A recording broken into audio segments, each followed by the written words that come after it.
Oke, selamat datang di channel M24. Jadi di sini saya ingin menceritakan sebuah lore film yang berjudul 10,000 Words. Sedikit sinopsis bahwa di film ini diceritakan ada seorang pria yang bernama Lin Feng yang berlatih jurus jiwa pedang. Namun tunangannya yang bernama Jin Manyao mengambil kesempatan mengambil jiwa pedang milik Lin Feng. Bagaimanakah kelanjutan alur filmnya? Tanpa berlama-lama langsung saja kita ke videonya.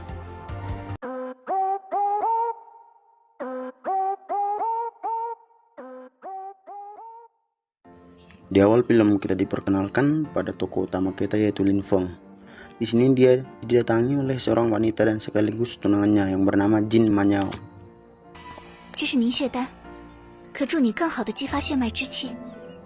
Di seberang terlihat dua tetua yang sedang membahas Lin Feng soal jenis roh bela diri apa yang akan dipelajarinya.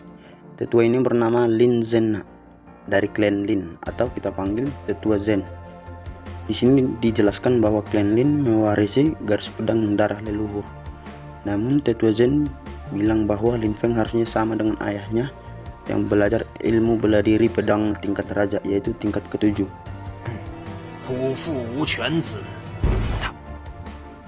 Dan ayah Lin Feng bernama Lin Xiaotian yang merupakan legenda dari kerajaan Tianyu.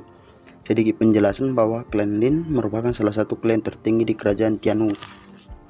Di sini Lin Feng pun langsung pergi memadatkan jiwa bela dirinya dan langsung bermeditasi.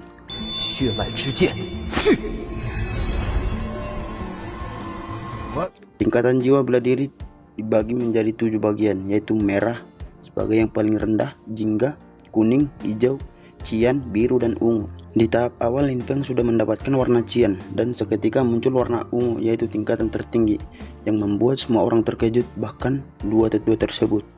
Karena melihat masih bisa, Lin Feng pun berusaha meningkatkan jiwa bela dirinya.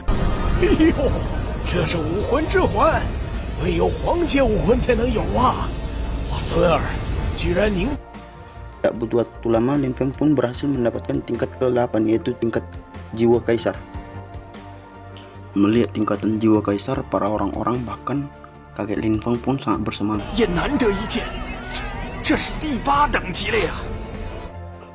Lalu kakek Lin Feng pun berkata supaya Lin Feng menggabungkan jiwa pedangnya dengan hatinya. Namun seketika muncul sebuah serangan, dan serangan itu pun berasal dari Jin Manyao, tunangan Lin Feng tadi. Serangan itu membuat Lin Feng jatuh tak berdaya. Melihat cucunya diserang, si kakek pun langsung hendak menyerang Jin Manyao. Namun tiba-tiba pelayan yang berada di samping tetua menyerang kakek Lin Feng dari belakang yang membuat mereka pun bertarung.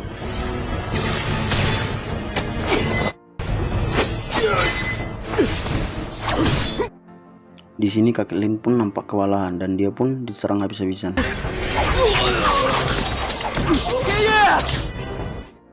Di saat yang bersamaan Jin Manyao sudah selesai menyatukan jiwa roh kaisar tadi. Lin Feng yang tak berdaya hanya bisa terdiam. Ketua klan yang membawa pasukan tidak berdaya melawannya.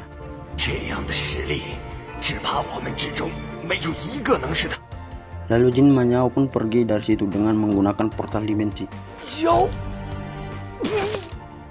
Di bawah alam kesadarannya terlihat Lin Feng yang bingung karena ada suara yang tiba-tiba memanggilnya.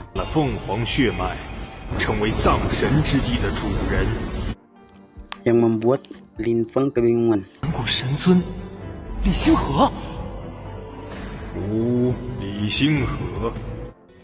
Secara bersamaan muncul seorang wanita yang bernama Dewi Nuzi. Di sini Dewi Nuzi menjelaskan soal makam dewa kuno pada Lin Feng. Tak butuh waktu lama, Dewi Nuzi pun membawa Lin Feng pada sebuah energi yang berubah menjadi sebuah phoenix api.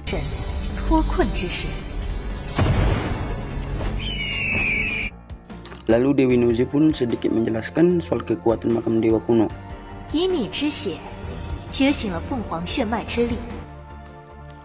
Mendengarkan itu, Lin Feng pun berusaha untuk mendapatkan kekuatan makam dewa dan phoenix api tersebut.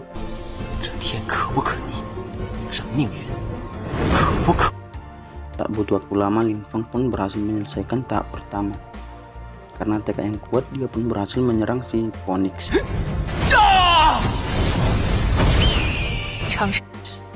dan berhasil menjinakkannya.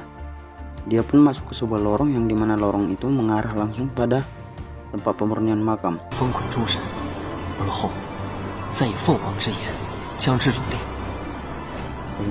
Dewa Nazi pun mengarahkan Lin Feng untuk menggunakan api Phoenix memurnikan sebuah makam.